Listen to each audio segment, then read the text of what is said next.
Masyaallah muslimin muslimat yang salat zuhur rahimahullah wa iyyakum.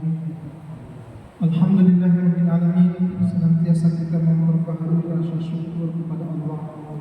Allah senantiasa perbaharui nikmatnya untuk kita semuanya. Mudah-mudahan semakin kita bersyukur, semakin Allah hadirkan nikmat-nikmat lainnya untuk kita. Salawat kepada Rasulullah sallallahu Muhammad wa ala alihi Muhammad. Bapak dan Ibu saudaraku sekalian,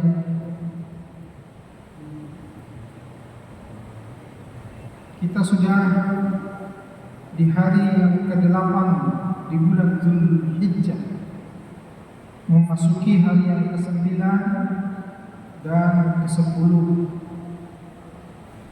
Hari ke-9 Dzulhijjah adalah hari Arafah, hari kemuliaan, puncak pelaksanaan ibadah haji yang dilakukan oleh saudara-saudara kita, dan juga awal pelaksanaan ibadah kurban bagi kita yang tidak melaksanakan haji. Ketahuilah bahwa sesungguhnya banyak rangkaian dalam ibadah haji, kurban dilandaskan kepada syariat yang dilakukan oleh Nabi Ibrahim alaihi salatu wassalam bersama keluarganya. Maka patut Allah sampai-sampai mengatakan bahwa di dalam diri Nabi Ibrahim dan keluarganya itu ada suri tauladan, yang itu termaktub di ayat keempat surat Al-Mumtahanah.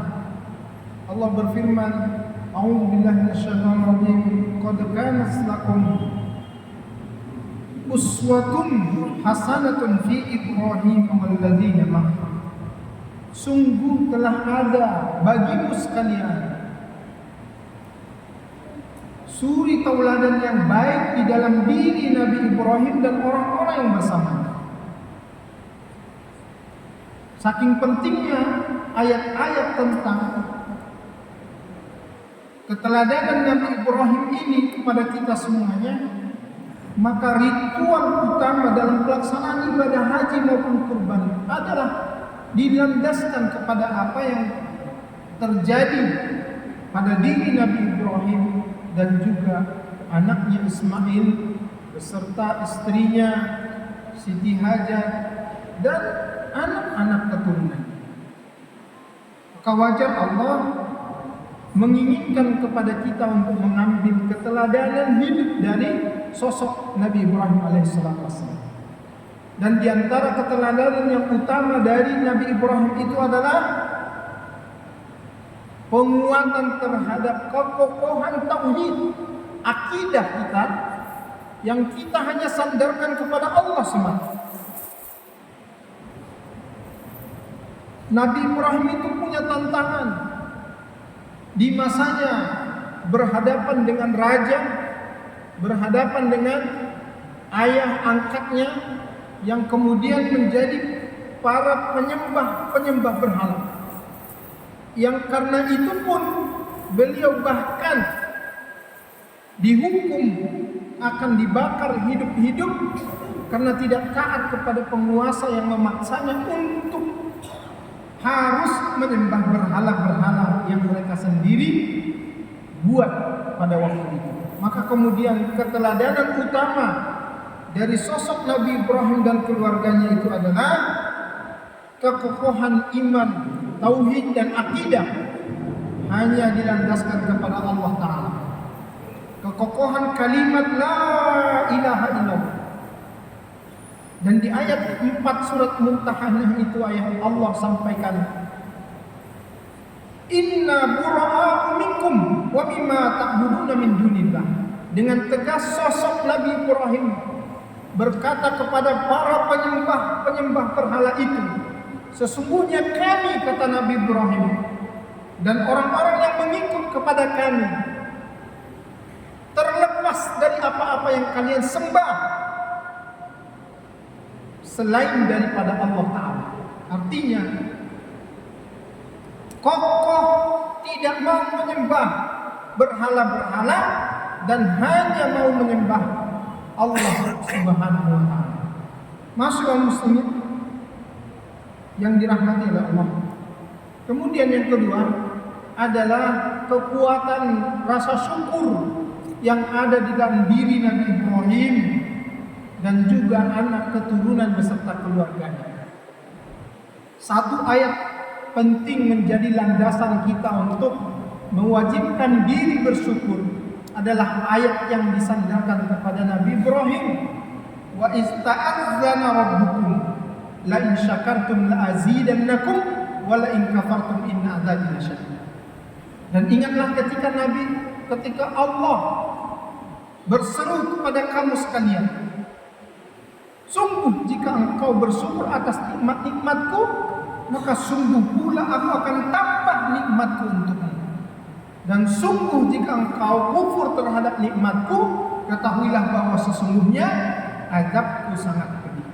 Ayat ini adalah ayat yang turun di dalam surat Ibrahim ayat 7 yang masih ada kaitannya dengan kajian ataupun pembahasan yang menyangkut apa-apa yang berlaku pada diri Nabi Ibrahim dan juga anak-anak keturunan beserta keluarganya. Jadi sosok Nabi Ibrahim dan anak-anak keturunannya itu adalah sosok manusia-manusia yang penuh dengan rasa syukur. Begitu pula di surat Ibrahim ayat 34 Allah tegaskan, wa ataakum mimma sa'altumuh, dan Allah mendatangkan setiap apa-apa yang kamu minta kepadanya. Wa in ta'uddu nikmatallahi la tuhsuha, dan jika engkau hitung-hitung nikmat-nikmat Allah yang telah Allah berikan kepadamu, maka kamu tidak akan mampu untuk menghitungnya. Ini inspirasi ayat-ayat penting yang harus menyadarkan kita agar dalam hidup ini kita senantiasa bersyukur. Dan ayat-ayat ini asbab nuzulnya berkaitan dengan keluarga Nabi Ibrahim. Begitu juga saudaraku sekalian yang dirahmati oleh Allah, kalau hari ini kita disyariatkan untuk menegakkan ibadah kurban bagi kita yang tidak melaksanakan ibadah haji, sesungguhnya ibadah kurban itu juga Allah kaitkan dengan betapa banyaknya nikmat yang Allah berikan kepada kita. Lalu kemudian muncul perintah Allah, sholatlah kamu dan berkurbanlah kamu.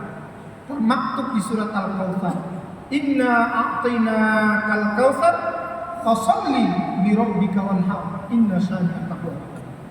Masyaallah muslimin, keteladanan Nabi Ibrahim yang harus kita tanamkan dalam diri kita dan keluarga kita adalah hidup harus penuh dengan rasa syukur. Kemudian yang berikutnya juga, sesungguhnya Nabi Ibrahim adalah sosok seorang nasionalis yang sangat mencintai negerinya, yang sangat mencintai kampungnya, sehingga tidak luput apa yang dia minta kepada Allah. Di antaranya adalah meminta agar negeri yang dia diami, yang dia tinggali itu kemudian menjadi negeri yang aman. Adakah di antara kita setiap saat kita meminta kepada Allah, dan di antara pinta kita itu adalah kita meminta agar negeri kita ini aman? Nabi Ibrahim senantiasa meminta keamanan, ketentraman untuk negerinya, sebagaimana termaktub di dalam surat Ibrahim ayat 35. A'udzu billahi minasyaitonir rajim. Wa idz qala Ibrahim rabbi ij'al hadzal balada amina wajnubni wa baniya an na'budal asnam. Dan ingatlah ketika Ibrahim berkata, berseru, Rabbi, duhai engkau ya Tuhanku, ij'al hadzal balada amina, jadikanlah negeriku ini menjadi negeri yang aman. Nah, ini keteladanan penting. Siapapun kita hari ini di negara yang kita cintai ini, di negeri yang kita di sini hidup, ketahuilah bahwa sesungguhnya kita mesti punya kepedulian. Dan di antara kepedulian pentingnya bagi kita secara personal, pribadi adalah kita doakan agar negeri kita ini kemudian menjadi negeri yang benar-benar aman, tentram akibat dari apa yang kita minta dari Allah Subhanahu wa taala. Masyaallah muslimin yang dirahmati Allah, banyak sekali keteladanan yang lain yang dapat kita petik dari perjalanan hidup Nabi Ibrahim dan juga keluarganya. Dan diantaranya yang lain adalah bahwa sesungguhnya Nabi Ibrahim itu adalah sosok seorang nabi dan rasul yang paling penyabar, yang kuat, sabarnya menghadapi apapun rintangan yang ada di hadapannya. Sampai-sampai kemudian terkait dengan urusan rumah tangganya, ujian yang datang dari Allah hampir sudah mencapai ratusan tahun umurnya, tapi belum dikaruniakan oleh Allah seorang anak, tapi dia tetap bersabar.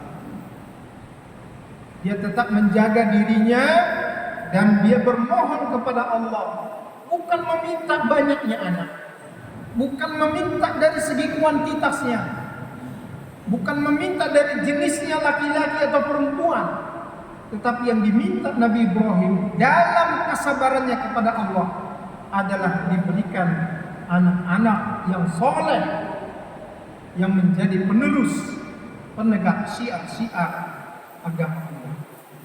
Yang itu termaktub dalam beberapa ayat Al-Quran, seperti mana Rabbana hablana min ladunka dzurriyyatan thayyibah, Rabbana hablana min azwajina, dan Rabbi habli minas solihin. Dalam teks yang berbeda-beda, dia selalu terulang meminta kepada Allah agar diberikan anak keturunan yang soleh dari sisi Allah Subhanahu wa taala. Yang kemudian doa ini diijabah oleh Allah Subhanahu wa taala. Hampir keseluruhan dari anak keturunan Nabi Ibrahim itu adalah orang-orang yang soleh, yang bahkan diantaranya itu kemudian banyak yang menjadi nabi dan rasul Allah Subhanahu wa taala. Mudah-mudahan dari beberapa inspirasi ayat yang menjelaskan tentang keteladanan Nabi Ibrahim ini dapat kita terapkan dalam kehidupan kita. Nasrun minallahi wa fathun qarib. Wassalamualaikum warahmatullahi wabarakatuh.